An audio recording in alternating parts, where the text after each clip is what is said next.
नमस्कार दोस्तों, राजस्थान के अभ्यारण्य के अंतर्गत आज हम राष्ट्रीय मरु उद्यान जैसलमेर के बारे में अध्ययन करेंगे। मैं कमल जाखड़ अपने इस YouTube channel the future passport में आपका स्वागत करता हूं। तो चलिए शुरुआत करते हैं आज के इस टॉपिक की। सर्वप्रथम मानचित्र के अनुसार इसकी स्थिति को जानने का प्रयास करते हैं। मानचित्र में जो आपको हरी जगह दिखाई दे रही है, यहाँ पर राष्ट्रीय मरु उद्यान स्थित है। यदि हम इसे जिलों के अनुसार देखने का प्रयास करते हैं तो यह राजस्थान के जैसलमेर और बाड़मेर 2 जिलों में फैला हुआ है। यह राजस्थान का सबसे बड़ा अभ्यारण्य है। इसका क्षेत्रफल लगभग 3000 वर्ग किलोमीटर में से जैसलमेर में 2000 वर्ग किलोमीटर, बाकी का बाड़मेर जिले में फैला हुआ है। जैसलमेर में इसका ज्यादातर भाग होने की वजह से इसे राष्ट्रीय मरु उद्यान जैसलमेर के नाम से ही जाना जाता है, ना कि बाड़मेर के नाम से। क्षेत्रफल की दृष्टि से दूसरा सबसे बड़ा अभ्यारण्य कैला देवी और तीसरा सबसे बड़ा अभ्यारण्य कुंभलगढ़ अभ्यारण्य है। यहाँ हमें एक बात का विशेष रूप से ध्यान रखना है कि इसके नाम में राष्ट्रीय उद्यान है, जबकि इसे राष्ट्रीय उद्यान का दर्जा प्राप्त नहीं है। राजस्थान में केवल 3 राष्ट्रीय उद्यान हैं, जिसमें पहला रणथंभौर का राष्ट्रीय उद्यान, दूसरा केवलादेव राष्ट्रीय उद्यान और तीसरा मुकुंदरा हिल्स। इस उद्यान के अध्ययन से पहले हमें राजस्थान के प्रतीक चिन्हों के बारे में जानकारी होना बहुत जरूरी है। तो चलिए पहले राजस्थान के प्रतीक चिन्ह का अध्ययन करते हैं, उसके बाद हम उद्यान के बारे में बातें करेंगे। राजस्थान का राजकीय पशुधन श्रेणी, घरेलू श्रेणी या पालतू श्रेणी में ऊंट है, और राजस्थान का राजकीय पशु वन्यजीव श्रेणी में चिंकारा है। इसी प्रकार राजस्थान का राजकीय पक्षी गोड़ावन, राजकीय वृक्ष खेजड़ी और राजकीय पुष्प रोहिड़ा है। इन सब प्रतीक चिन्हों के बारे में अध्ययन करने के पीछे उद्देश्य ये था कि ये सभी आपको एक ही अभ्यारण्य में देखने को मिल जाएंगे, वो है राजस्थान का राष्ट्रीय मरु उद्यान जैसलमेर। इस प्रकार हमें इस उद्यान का अध्ययन करने से पहले इन सभी के बारे में जानना बहुत जरूरी है। तो चलिए सभी के बारे में एक एक करके जानने का प्रयास करते हैं। सर्वप्रथम पशुधन श्रेणी या घरेलू श्रेणी के राज्य पशु ऊंट के बारे में जानते हैं। ऊंट को राज्य पशु का दर्जा 19 सितंबर 2014 में दिया गया था। ऊंट का वैज्ञानिक नाम कैमलिन है, जो हमें इसके अंग्रेजी नाम कैमल से याद रखना है।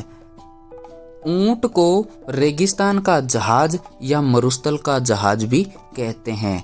सबसे ज्यादा ऊंट भारत में राजस्थान में पाया जाता है। इस प्रकार राजस्थान का भारत में एकाधिकार है। यदि ऊंट के अनुसंधान केंद्र की बात करें तो राजस्थान के बीकानेर जिले में स्थित है। ऊंटनी के दूध में कैल्शियम मुक्त अवस्था में पाया जाता है। इस वजह से ऊंटनी के दूध का दही नहीं जमता है। ऊंटनी का दूध मधुमेह की रामबाण औषधि के साथ साथ यकृत व पलीहा रोग में भी उपयोगी है। नाचना नस्ल के ऊंट सर्वाधिक खूबसूरत होते हैं और भारतीय सेना के द्वारा भी इन्हीं नाचना नस्ल के ऊंटों को काम में लिया जाता है। इस नस्ल के सर्वाधिक ऊंट जैसलमेर के नाचना गांव में पाए जाते हैं। ऊंटों के देवता के रूप में संत पाबूजी को पूजा जाता है, क्योंकि राजस्थान में ऊंटों को लाने का श्रेय पाबूजी को दिया जाता है। यदि ऊंटों के कोई बीमारी होती है तो पाबूजी की फड़ का वाचन किया जाता है। राजस्थान का दूसरा राज्य पशु वन्यजीव श्रेणी के अंतर्गत चिंकारा है। तो चलिए इसके बारे में अध्ययन करते हैं। चिंकारे को राज्य पशु का दर्जा 22 मई 1981 को दिया गया। चिंकारे का वैज्ञानिक नाम गजेला है। यह एंटीलोप प्रजाति का जीव है। यदि चिंकारे का उपनाम देखें तो इसको छोटा हरिण भी कहते हैं। हरिण शुद्ध शब्द है, जबकि इसका अपभ्रंश रूप हिरण है। चिंकारा के सींग आजीवन बने रहते हैं, जबकि हरिण हर वर्ष अपने सींग गिरा देता है और उसके नए सींग उग आते हैं। चिंकारा श्री गंगानगर जिले का शुभंकर है। राज्य पशु के अध्ययन के बाद राज्य पक्षी गोडावण का अध्ययन करते हैं। इसको राज्य पक्षी का दर्जा मई 1981 में दिया गया। गोडावण का वैज्ञानिक नाम क्रायोटिस नाइग्रिसेप्स है। गोडावण को अंग्रेजी में the great Indian bustard bird कहते हैं। गोडावण को स्थानीय भाषा में सोन चिड़िया या शर्मिला पक्षी भी कहते हैं।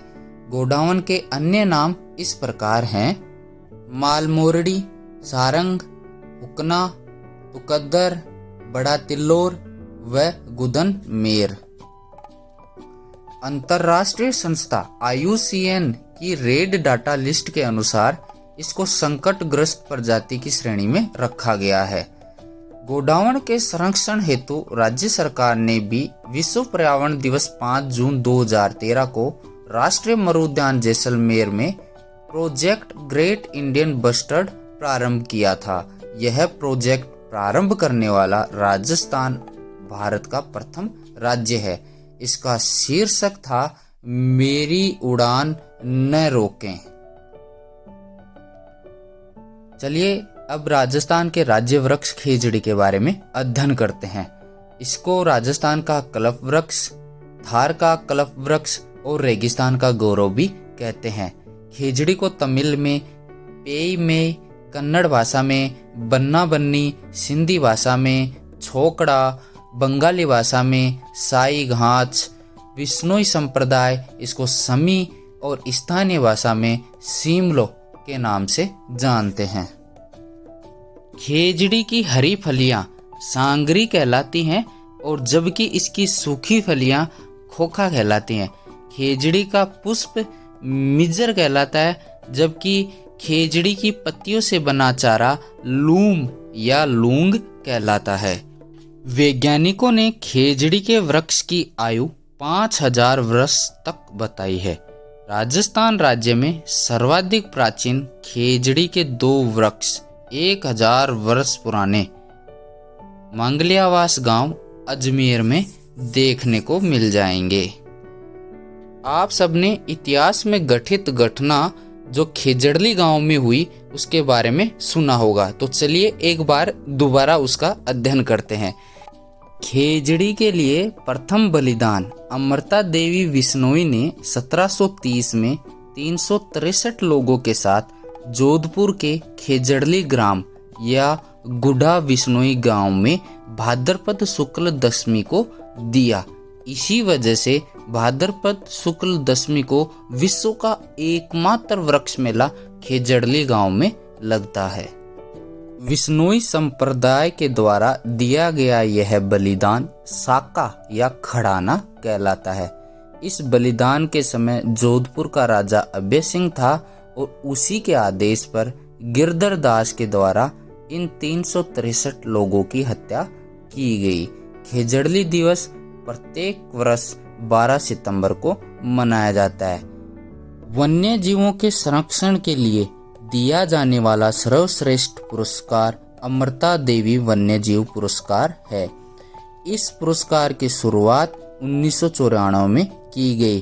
प्रथम पुरस्कार गंगाराम विश्नोई जोधपुर के रहने वाले को दिया गया। आप सब राजस्थान में पड़े भयंकर अकाल छपनिया अकाल के नाम से भली भांति परिचित होंगे, जो विक्रमी संवत 1956 या 1899 ईस्वी में पड़ा था।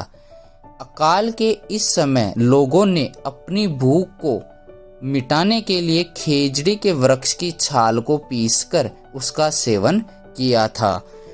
इस पेड़ को बचाने के लिए ऑपरेशन खेजड़ा नामक अभियान 1991 में चलाया गया और इनकी संख्या को बढ़ाने के लिए रूख बायलो नामक अभियान भी चलाया गया। खेजड़ी के वृक्ष को सेलेस्ट्रेना व ग्लाइकोट्रमा नामक कीड़े नुकसान पहुंचा रहे हैं। राजस्थान के राज्य पुष्प रोहिड़ा का अध्ययन करते हैं। रोहिड़े का वैज्ञानिक नाम टिकोमेला अंडुलेटा है। रोहिड़े को राजस्थान का सागवान तथा मरुसोबा भी कहते हैं। जिस प्रकार सागवान को टीक भी कहते हैं, इसीलिए रोहिड़े के पुष्प को मारवाड़ टीक भी कहा जाता है। इसके पुष्प मार्च और अप्रैल के महीने में खिलते हैं और यदि इसके रंग की बात करें तो यह गहरा केसरिया हिरमिच पीला यानी हल्का पीला होता है। राजस्थान के रेगिस्तान में वैसे तो कई प्रकार के सांप पाए जाते हैं, तो चलिए हम पीवड़ा सांप का अध्ययन करते हैं। विशेषज्ञों के अनुसार पीवड़ा सांप करीब 7 फीट की लंबाई तक का होता है और इसका रंग बालू रेत की तरह का होता है। इस वजह से यह रेगिस्तान में आसानी से नजर नहीं आता। यह एक जहरीला सांप होता है। चलिए अब हम आक्कलवुड फॉसिल पार्क का अध्ययन करते हैं। आक्कलवुड फॉसिल पार्क राजस्थान राज्य के जैसलमेर से 17 किलोमीटर दूर स्थित आक्कल ग्राम में है। आक्कल ग्राम में ये राष्ट्रीय स्तर का वुड फॉसिल पार्क स्थित है। इसमें 18 करोड़ वर्ष पुराने पेड़ पौधों के जीवाश्म पाए जाते हैं। यहाँ की जो लकड़ियाँ जीवाश्म के रूप में पाई गई हैं, वो इतने सालों के बाद अब पत्थर बन चुकी हैं, जो कभी लकड़ी हुआ करती थी। अब इनको लोहे की जालियां लगा के संरक्षित किया गया है। थार के इस मरुस्थल में डायनासोर के 60 लाख वर्ष पुराने जीवाश्म भी यहीं पाए गए थे। विश्नोई संप्रदाय की इन फोटो को ध्यान से देखने पर हमें पता चलता है कि विश्नोई संप्रदाय को जीव जंतुओं से बहुत ज़्यादा लगाव है। यह वन्य जीव अभ्यारण्य विश्नोई जाति के धार्मिक भाव से सुरक्षित एवं संरक्षित है। और एक बात यह निश्चित है कि विश्नोई लोग जीवों पर बंदूक उठाने वालों को उचित पाठ पढ़ाते हैं। उम्मीद है आपको ये वीडियो बहुत अधिक पसंद आया होगा। यदि आपको ये वीडियो पसंद आया तो अपने इस द फ्यूचर पासपोर्ट चैनल को सब्सक्राइब करें और इस वीडियो को अधिक से अधिक शेयर और लाइक करें। मिलते हैं एक नए वीडियो में ऐसी ही नई और अच्छी जानकारियों के साथ। तब तक के लिए धन्यवाद।